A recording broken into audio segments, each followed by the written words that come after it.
لله وحده والصلاة والسلام على من لا نبي بعده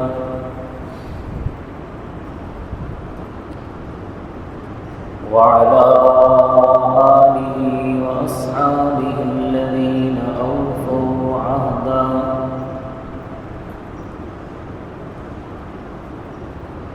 ونشهد أن لا إله إلا الله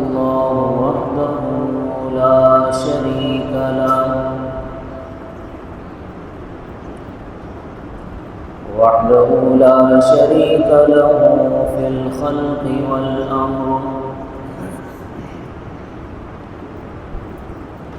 إرغاما لمن جحد به وكفر ونشهد أن سيدنا ومولانا محمدا عبده ورسوله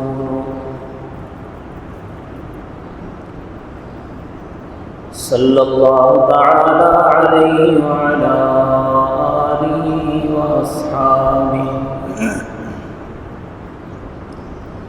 الذين هم خلاصة العرب العرباء وخير الخلائق بعد الأنبياء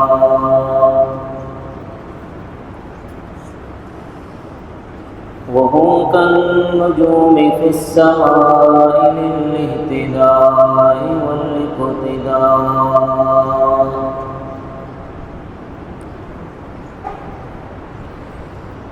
وهم مفاتيح الرحمة ومصابيح الغرر أعوذ بالله من الشيطان الرجيم بسم الله الرحمن الرحيم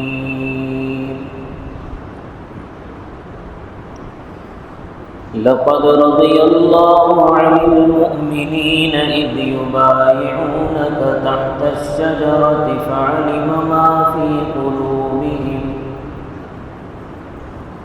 فعلم ما في قلوبهم فأنزل السكينة عليهم وأثابهم فتحا قريبا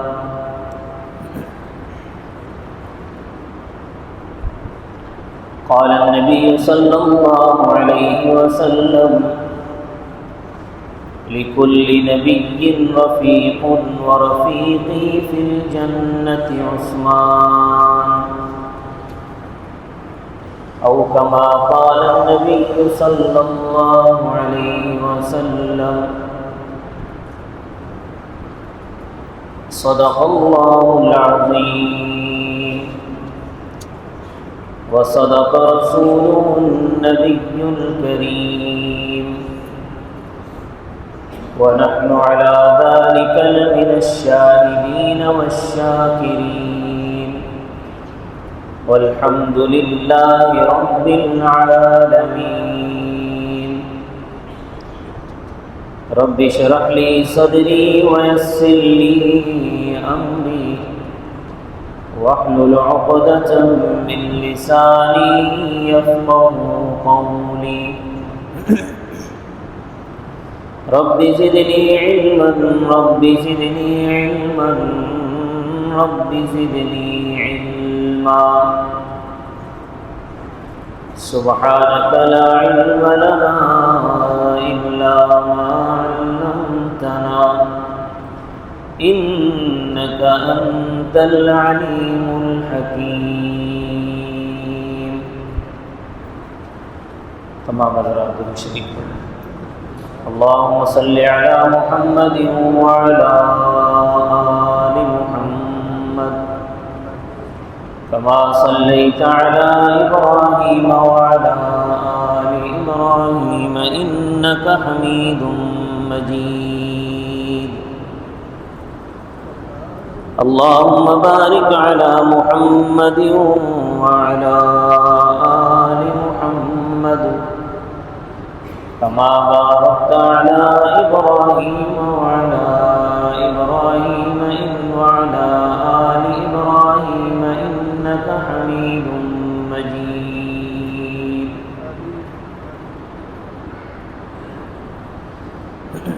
معزز سامعین گرامی قدر،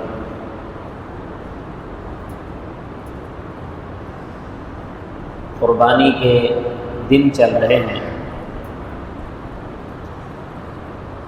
آج قربانی کا تیسرا دن ہے۔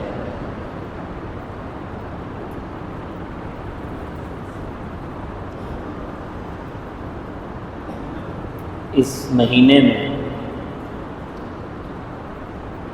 اور ان قربانی کے ایام میں حضرت ابراہیم علیہ السلام نے اپنے بیٹے کو اللہ کے حضور قربان کرنے کے لیے زمین پر لٹا دیا اور چھری ان کی گردن پہ رکھ دی۔ کائنات میں قیامت تک آنے والے انسانوں کو یہ سبق دے گئے کہ جہاں اللہ کا حکم آ جائے وہاں اولاد کی، مال کی اور جائیداد کی کوئی حیثیت نہیں ہے، بس صرف اللہ کے حکم پر عمل کرنا ہوگا۔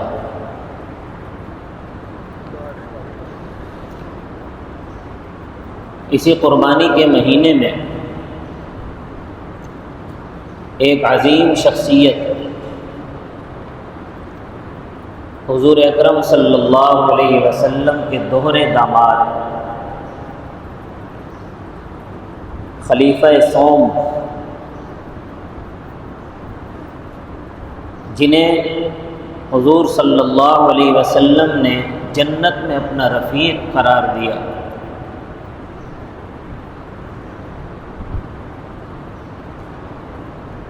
سیدنا عثمان غنی رضی اللہ تعالی عنہ نے بھی اسی مہینے میں اپنی قربانی پیش کی۔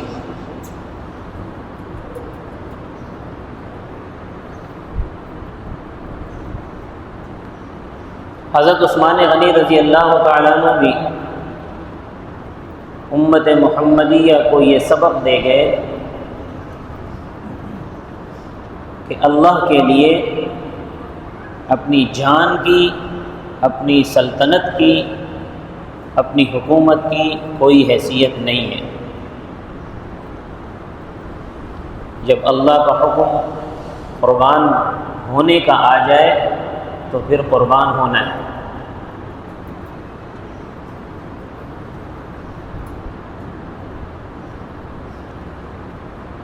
اسی مہینے کی 18 تاریخ کو، 18 ذوالحج کو حضرت عثمان غنی رضی اللہ تعالیٰ عنہ کی شہادت کا دن ہے۔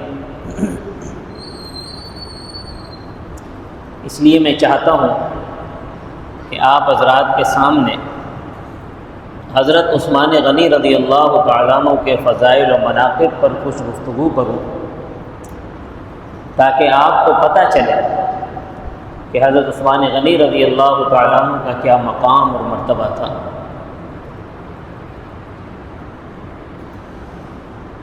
نام عثمان تھا اور لقب ذو النورین تھا۔ حضرت عثمان غنی رضی اللہ تعالیٰ عنہ کا نسب عثمان بن عفان ابن ابی عاص بن امیہ بن عبد شمس بن عبد مناف، یعنی 5ویں پشت میں حضرت عثمان غنی رضی اللہ تعالیٰ عنہ کا نسب نامہ حضور اکرم صلی اللہ علیہ وسلم سے جا ملتا ہے۔ یعنی آپ کے جو 5ویں دادا تھے وہ حضور اکرم صلی اللہ علیہ وسلم کے بھی دادا تھے، پردادا۔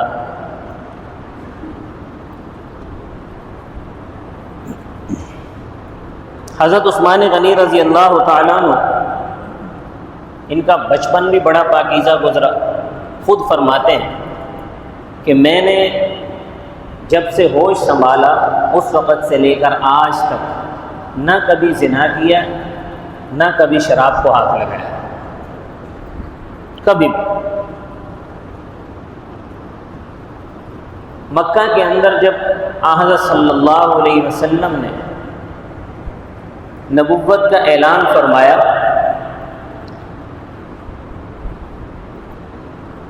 تو مسلمان ہونے والوں میں چوتھے نمبر پر حضرت عثمان غنی رضی اللہ تعالیٰ عنہ نے اسلام قبول فرمایا۔ آپ کے اسلام قبول کرنے کا واقعہ یہ ہے کہ حضرت ابوبکر صدیق رضی اللہ تعالیٰ عنہ کی دعوت پر حضرت عثمان غنی رضی اللہ تعالیٰ عنہ اسلام قبول کرنے کے لیے تیار ہو گئے اور فرمایا کہ مجھے حضور کی خدمت میں لے چلو۔ ابھی یہ جانے کی تیاری کر ہی رہے تھے کہ حضور اکرم صلی اللہ علیہ وسلم خود ہی وہاں تشریف لے آئے اور فرمایا کہ عثمان، میں تمہیں جنت میں داخلے کی دعوت دیتا ہوں، اسلام قبول کر لو، جنت میں داخلہ مل جائے گا۔ حضرت عثمان غنی رضی اللہ تعالیٰ نے فرمایا کہ اللہ کے رسول، مجھے کلمہ پڑھا کر مسلمان کر لیجئے، اپنے دامن رحمت سے وابستہ کر لیجئے۔ چوتھے نمبر پر حضرت عثمان غنی رضی اللہ تعالیٰ عنہ مسلمان ہوئے۔ اسی لیے حضرت عثمان غنی رضی اللہ تعالیٰ عنہ کو سابقون اولون بھی کہا جاتا ہے۔ سب سے پہلے جو لوگ مسلمان ہوئے انہیں سابقون اولون کہا جاتا ہے۔ قرآن کریم میں والسابقون الاولون من المہاجرین والانصار والذین اتبعوہم باحسان رضی اللہ عنہم ورضوا عنہ، تو جن لوگوں نے سب سے پہلے اسلام قبول کیا ان کو اللہ تبارک و تعالیٰ کی طرف سے رضا کا سرٹیفکیٹ دیا گیا۔ اللہ نے فرمایا رضی اللہ عنہم ورضوا عنہ، اللہ ان سے راضی ہو گیا اور وہ اللہ سے راضی ہو۔ حضرت عثمان غنی رضی اللہ تعالیٰ عنہ بھی سابقون الاولون میں سے ہیں۔ حضرت عثمان غنی رضی اللہ تعالیٰ عنہ کی کچھ خصوصیات ہیں۔ پہلی خصوصیت یہ ہے کہ آپ کو ذو النورین کا لقب ملا۔ ذو النورین کا لقب اس لیے ملا کہ حضرت عثمان غنی رضی اللہ تعالیٰ عنہ کے لیے حضرت صلی اللہ علیہ وسلم نے اپنی لخت جگر حضرت رقیہ رضی اللہ تعالیٰ عنہ کا نکاح حضرت عثمان غنی سے کر دیا اور فرمایا کہ یہ جبرائیل ہیں میرے سامنے بیٹھے ہیں جو یہ کہہ رہے ہیں کہ رقیہ کا نکاح عثمان سے کر دو، کیونکہ پیغمبر کا تو کوئی کام اللہ کی اجازت کے بغیر نہیں ہوتا۔ وَمَا يَنطِقُ عَنِ الْهَوَىٰ إِنْ هُوَ إِلَّا وَحْيٌ يُوحَىٰ، کوئی کام بھی پیغمبر کا اللہ کے حکم کے بغیر نہیں ہوتا۔ تو آپ صلی اللہ علیہ وسلم نے فرمایا کہ یہ جبرائیل ہیں، مجھے یہ حکم دے رہے ہیں اللہ کی طرف سے کہ رقیہ کا نکاح عثمان سے کر دو۔ تو سیدہ رقیہ کا نکاح حضرت عثمان سے ہو گیا۔ کچھ ہی عرصے بعد سیدہ رقیہ رضی اللہ تعالیٰ عنہ وفات پا گئی۔ حضرت عثمان پریشان رہنے لگے۔ پریشانی ان کو یہ تھی کہ حضور اکرم صلی اللہ علیہ وسلم کی جو مجھے رشتہ داری میسر آئی تھی وہ رشتہ داری اب باقی نہ رہی بیٹی کی وجہ سے، تو آپ صلی اللہ علیہ وسلم نے اپنی دوسری صاحبزادی سیدہ ام کلثوم کا نکاح بھی حضرت عثمان سے کر دیا۔ اور پھر فرمایا آپ صلی اللہ علیہ وسلم نے کہ عثمان، یہ جبرائیل آئے ہیں میرے پاس اور اللہ کی طرف سے مجھے یہ حکم دے رہے ہیں کہ ام کلثوم کا نکاح بھی عثمان کے ساتھ کر دو۔ سیدہ ام کلثوم رضی اللہ تعالیٰ عنہ کا نکاح بھی حضرت عثمان سے ہو گیا۔ اور پوری کائنات میں جب سے انسانیت کی پیدائش ہوئی اس وقت سے لے کر نبی کریم صلی اللہ علیہ وسلم تک کوئی بھی انسان ایسا نہیں گزرا جس کے نکاح میں نبی کی دو بیٹیاں آئی ہیں سوائے حضرت عثمان غنی رضی اللہ تعالیٰ عنہ۔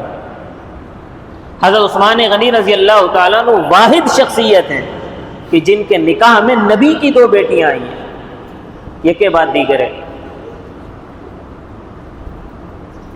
کچھ عرصے بعد ام کلثوم، سیدہ ام کلثوم کا بھی انتقال ہو گیا، وفات پا گئی۔ تو حضرت عثمان پھر سے پریشان رہنے لگے۔ نبی کریم صلی اللہ علیہ وسلم کی محفل میں غمزدہ بیٹھے تھے۔ حضور نے پوچھا عثمان کیوں غمزدہ بیٹھے ہو؟ عرض کیا رسول اللہ آپ کے ساتھ جو رشتہ داری تھی میری، آپ کی بیٹی کی وجہ سے آپ کے ساتھ جو میرا تعلق تھا وہ تعلق ختم ہو گیا ہے۔ آپ صلی اللہ علیہ وسلم نے فرمایا عثمان اگر میری 40 بیٹیاں بھی ہوتی، ایک اور روایت میں ہے کہ عثمان اگر میری 100 بیٹیاں بھی ہوتی میں یکے بعد دیگرے تیرے نکاح میں دیتا چلا جاتا۔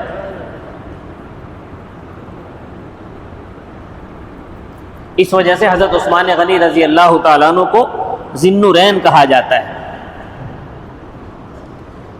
دوسری خصوصیت حضرت عثمان غنی کی یہ ہے کہ حضرت عثمان غنی کو ذو الہجرتین کہا جاتا ہے۔ ذو الہجرتین، حضرت عثمان غنی رضی اللہ تعالیٰ عنہ نے 2 ہجرتیں فرمائی ہیں۔ پہلی ہجرت سیدہ رقیہ رضی اللہ تعالیٰ عنہ کے ساتھ حبشہ کی طرف کی تھی، اسلام کے لیے اپنا گھر بار جائیداد چھوڑ کر حبشہ چلے گئے تھے، اور دوسری ہجرت پھر مکہ سے مدینہ کی طرف فرمائی تھی۔ یہ 2 ہجرتیں حضرت عثمان غنی رضی اللہ تعالیٰ عنہ نے کی ہیں، اس وجہ سے آپ کو ذو الہجرتین کہا جاتا ہے۔ تیسری خصوصیت حضرت عثمان کی یہ ہے کہ حضرت عثمان غنی رضی اللہ تعالیٰ عنہ آپ صلی اللہ علیہ وسلم جب بھی صحابہ کرام کا نام لیتے تھے تو تیسرے نمبر پر حضرت عثمان غنی کا نام لیا کرتے تھے۔ پہلے نمبر پر حضرت ابوبکر صدیق کا نام لیتے تھے، دوسرے نمبر پر حضرت عمر فاروق رضی اللہ تعالیٰ عنہ کا نام لیتے تھے، اور تیسرے نمبر پر حضرت عثمان غنی رضی اللہ تعالیٰ عنہ کا نام لیتے تھے۔ بخاری شریف کی روایت ہے، حضرت ابن عمر رضی اللہ تعالیٰ عنہ فرماتے ہیں کہ ہم بھی جب ان حضرات کا نام لیتے تھے تو تیسرے نمبر پر حضرت عثمان غنی رضی اللہ تعالیٰ عنہ کا نام لیتے تھے۔ چوتھی خصوصیت یہ ہے حضرت عثمان غنی رضی اللہ تعالیٰ عنہ کی کہ چونکہ حضرت عثمان غنی پڑھے لکھے تھے، لکھنا جانتے تھے، پڑھنا بھی جانتے تھے، تو آپ صلی اللہ علیہ وسلم نے حضرت عثمان کو کاتب وحی بھی مقرر کیا تھا۔ جو قرآن نازل ہوتا تھا حضرت عثمان غنی اس کو لکھتے تھے۔ تو سورۃ الحجرات سے لے کر سورۃ الناس تک سب سے پہلے حضرت عثمان غنی رضی اللہ تعالیٰ عنہ نے لکھا ہے اپنے ہاتھوں سے۔ سورۃ الحجرات سے لے کر سورۃ الناس تک یہ قرآن کا یہ سارا حصہ آپ صلی اللہ علیہ وسلم نے حضرت عثمان غنی کے سامنے تلاوت فرمایا، حضرت عثمان غنی نے وہ لکھا ہے سب سے پہلے، اس کے بعد باقی کاتبان وحی نے لکھا ہے۔ پانچویں خصوصیت یہ ہے کہ حضرت عثمان غنی رضی اللہ تعالیٰ عنہ سے آسمان کے فرشتے حیا کرتے تھے۔ ایک مرتبہ آپ صلی اللہ علیہ وسلم اپنے گھر میں تشریف فرما تھے۔ حضرت ابوبکر صدیق آئے، آپ صلی اللہ علیہ وسلم کی پنڈلی مبارک سے تھوڑا سا کپڑا ہٹا ہوا تھا۔ حضرت ابوبکر صدیق نے اجازت مانگی اندر آنے کی، اور آپ آ کر بیٹھ گئے، آپ صلی اللہ علیہ وسلم اسی طرح بیٹھے رہے۔ پھر حضرت عمر فاروق آئے، انہوں نے اجازت مانگی اندر آنے کی، آپ صلی اللہ علیہ وسلم نے انہیں بھی اجازت مرحمت فرمائی، اور آپ صلی اللہ علیہ وسلم اسی طرح بیٹھے رہے، حضرت عمر بھی آ کر بیٹھ گئے۔ پھر حضرت عثمان آئے، آپ صلی اللہ علیہ وسلم نے پوچھا کون ہے؟ بتایا گیا حضرت عثمان ہے۔ فرمایا انہیں ذرا روکو۔ آپ نے پنڈلی پر اپنا کپڑا درست کیا اور سیدھے ہو کر بیٹھ گئے۔ بولا اب عثمان کو اندر آنے دو۔ حضرت عثمان بھی اندر آ گئے۔ ان حضرات نے جو بات کرنی تھی بات وغیرہ کر کے یہ چلے گئے۔ تو حضرت عائشہ فرماتی ہیں کہ میں نے پوچھا یا رسول اللہ آج تو میں نے عجیب معاملہ دیکھا ہے کہ میرے ابا حضور آئے، آپ اسی حالت میں بیٹھے رہے، حضرت عمر فاروق آئے، آپ اسی حالت میں بیٹھے رہے، جب حضرت عثمان غنی آئے تو آپ کے بیٹھنے کا انداز بدل گیا۔ آپ صلی اللہ علیہ وسلم نے فرمایا عائشہ عثمان وہ ہے جس سے آسمان کے فرشتے حیا کرتے ہیں، میں محمد کیوں نہ حیا کروں؟ اور آپ صلی اللہ علیہ وسلم نے فرمایا ارحم امتی بامتی ابو بکر واشدهم فی امر اللہ عمر واصدقهم حیاء عثمان واقضاهم علی۔ اصدقهم حیاء عثمان، یہ حضرت عثمان غنی رضی اللہ تعالیٰ عنہ کے حیادار ہونے پر، کامل حیادار ہونے پر آپ صلی اللہ علیہ وسلم کی مہر ہے کہ حضرت عثمان سے زیادہ باحیا کوئی نہیں ہے۔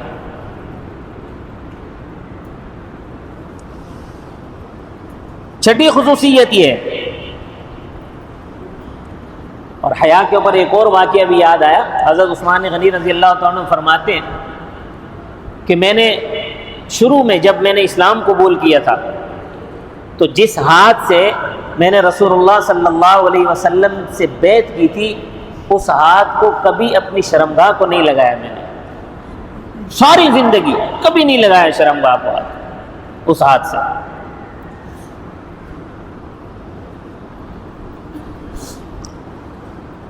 چھٹی خصوصیت یہ ہے کہ حضرت عثمان غنی رضی اللہ تعالیٰ عنہ جامع القرآن ہے، قرآن کو جمع کرنے والے ہیں۔ قرآن تو جمع ہوا تھا حضرت ابو بکر صدیق کے دور میں، لیکن اس وقت کوئی رسم الخط متعین نہیں تھا قرآن کریم کا، تو چونکہ قرآن کریم مختلف قراتوں میں پڑھنے کی اجازت تھی، 7 قراتوں میں قرآن نازل ہوا تھا عرب کے مختلف قبائل کے اعتبار سے، تو قرآن کے پڑھنے میں اختلاف ہو رہا تھا، کسی کے پاس کوئی قرات لکھی ہوئی تھی، کسی کے پاس کوئی قرات لکھی ہوئی تھی۔ اب جس کے پاس جو قرات لکھی تھی وہ یہ سمجھتے تھے کہ ہمارے پاس جو ہے یہ صحیح ہے، دوسرے کا غلط ہے۔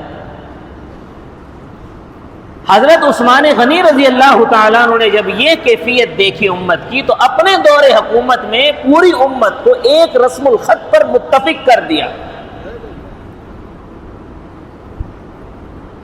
اب یہ جو قرآن کریم ہمارے پاس لکھا ہوا موجود ہے جس رسم الخط میں، اس رسم الخط میں پوری 7 قراتیں موجود ہیں، جو جس طرح پڑھنا چاہے وہ پڑھ سکتا ہے۔ آپ نے دیکھا ہوگا کہ قرآن کریم کے اندر بہت سے الفاظ ایسے موجود ہیں جو لکھے ہوئے تو ہیں، ہم نہیں پڑھتے، لیکن وہ دوسری قرات والے پڑھتے ہیں۔ جیسے میں آپ کو ایک مثال دوں، سورۃ النجم ہے، سورۃ النجم، سورۃ النجم میں ہم پڑھتے ہیں وَالنَّجْمِ إِذَا هَوَىٰ، لیکن آپ قرآن میں دیکھیں گے تو اس کے آگے یہ بھی لکھی ہوئی ہے، یا بڑی والی یا لکھی ہوئی ہے، لیکن ہم لوگ نہیں پڑھتے، لیکن دوسرے حضرات پڑھتے ہیں وَالنَّجْمِ إِذَا هَوَىٰ۔ اب وہ لکھا ہوا ہے، حضرت عثمان غنی رضی اللہ تعالیٰ عنہ نے یہ کام کیا کہ قرآن کریم کی جو 7 قراتیں تھیں ان تمام قراتوں کو اسی ایک نسخے میں جمع کر دیا۔ اب پوری دنیا میں قرآن کریم کی تلاوت میں جو اختلاف پایا جا رہا تھا وہ اختلاف ختم ہو گیا۔ اس لیے حضرت عثمان غنی کو جامع القرآن کہا جاتا ہے۔ جامع القرآن کا مطلب پوری امت کو اس ایک قرات پر جمع کرنے والے۔ تو حضرت عثمان نے پوری امت کو ایک قرات پر جمع کیا۔ یہ حضرت عثمان غنی رضی اللہ تعالیٰ عنہ کی کچھ خصوصیات تھی جو میں نے آپ کے سامنے بیان کر دی، اور وقت بھی ختم ہو گیا۔ حضرت عثمان غنی رضی اللہ تعالیٰ عنہ کے اور بہت سارے فضائل ہیں بیعت رضوان کے حوالے سے، اور بھی بہت سارے فضائل ہیں، تو انشاءاللہ ان فضائل پر اگلا جمعہ گفتگو کریں گے۔ اللہ تبارک و تعالی ہم سب کو صحابہ کرام کا مقام سمجھنے کی توفیق عطا فرمائے۔ وما علینا الا البلاغ المبین۔